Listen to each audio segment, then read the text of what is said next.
हाय सगळ्यांना. हाय सगळ्यांना. आताच निघाले कामावरून, चालले घरी.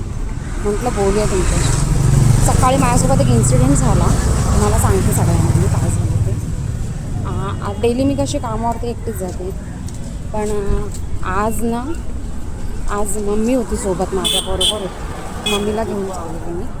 तर म्हटलं मी चढते, नंतर तिला जागा देईन म्हटलं, कारण तिला नाही जमणं चढायला, वय नाही थोडीशी. पण म्हटलं आपल्यासारखं स्पीडमध्ये नाही चढू शकत. रेग्युलर जाणं आणि ह्याच्यामध्ये भरपूर फरक असतो की नाही. रेग्युलर जाणं आणि आपलं त्याच्यामध्ये भरपूर फरक आहे, कारण आपण डेली ट्रॅव्हलिंग करतो, त्याच्यामुळे आपल्याला ट्रेन पकडायची सवय असते.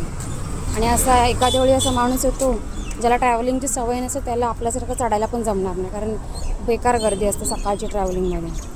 सो म्हणून मम्मीला मी बोलली की म्हटलं मी तुझ्यासाठी जागा पकडते, तू ये मागून. मी जागा पकडली, पण आजकाल बोलतात ना, माणसानं ना अजिबात कोणाची पडलेली नाही आहे. कोणी वयस्कर असो या कोणी काही असो, कोणाला कोणाशी घेणं देणं नाही आहे. मला तिला जागासुद्धा देऊन दिली नाही. मला त्या जागेवरनं उठवलं आणि सांगितलं तू उभी राहा आणि तिला बस. तिला आम्ही जागा देणार नाही, पकडून ठेवलीस तुझं तू काय ते बघ. मग ती काय पण असू दे.